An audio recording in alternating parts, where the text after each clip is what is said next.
We all know what they are. I don't want to put Christmas lights up every year. Let me show you how a master electrician installs these permanent outdoor lights. See that? They do have a good little sticker on them, but it's 40 degrees out.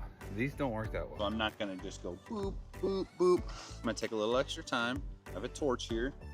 I'm gonna heat up where this is gonna land. So I'm heating up right under my soffit right here. And I'm also heating up this sticker. Pulling that tight. 1, 2, 3, 4, 5. Count to 5, and then move on to the next one. But the idea is if I can, woo! I just bought a cheap cable stapler. It's just a low voltage cable stapler. And this thing fucking sucks. So here, I'll show you. See that? It's not in all the way, but what I do is just take my pliers. I'm just gonna bend that over. Those are the 2 top tips, is heating up the sticker and putting that staple in. You can use the attachments. They come with like little screw attachments. I just don't want to deal with the drill and dropping the screws and all that. So when I meet the peak up here, instead of putting one in the middle, which I could have, but it didn't really end up great, I just split both of these. So I have this one and this one the same distance off the peak. How often am I stapling these? This peak that I'm on right here is about 35 feet. And this one I'm stapling every other light.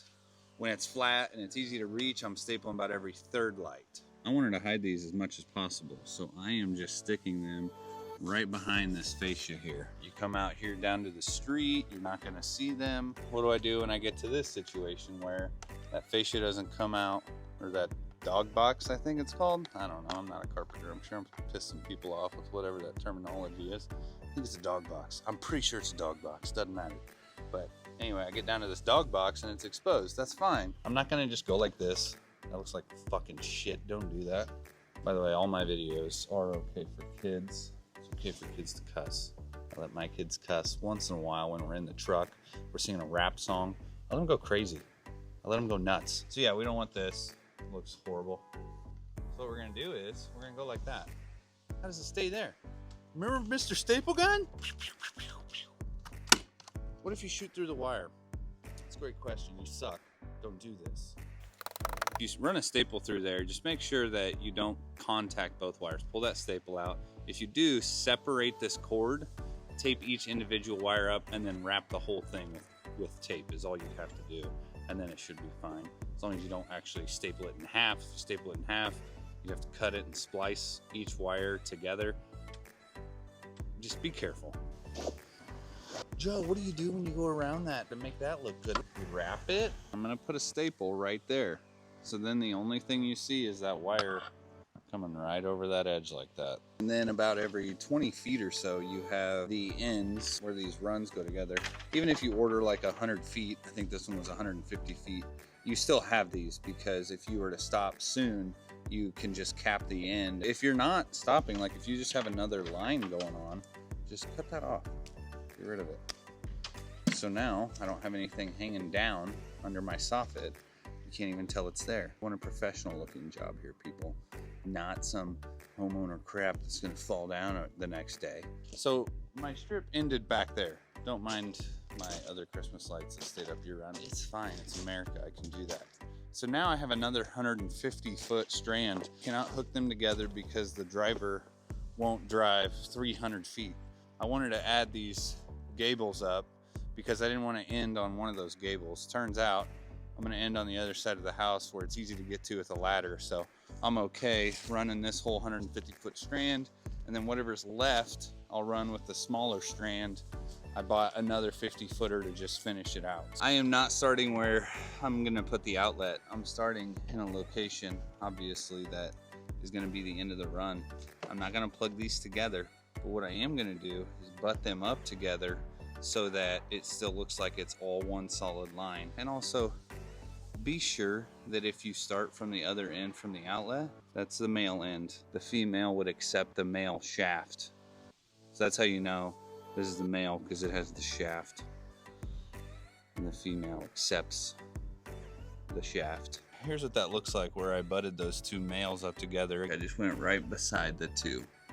Almost looks like they are put together. Now I can start rolling just like I have been. I'm not going to use this outlet because that's going to be just for Christmas lights. I want all of these Govee lights to be tied in permanently so that I can just control them with my phone. There's a lot of stuff going on with these. You've got the driver, you've got the little switch that's on them. You could just get a thin rectangle junction box. They're on Amazon for about $20. Something else I did, I plugged every single one of these in and made sure they were all working ahead of time so that I didn't have to deal with replacing any once they got put up.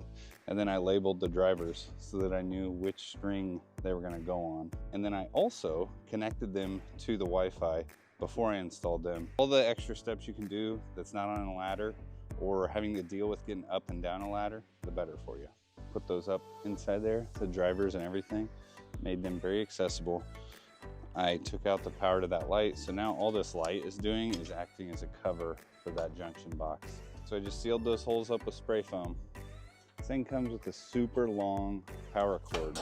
So that's gonna allow me to get from this vent to over there in the corner where I'm gonna tie it into that light. Not gonna show you guys how I tie it into the soffit light. Another thing, I ended with 3 lights sticking down. I don't wanna wrap those up there. So I'm just covering them up with duct tape to not allow that light to come through.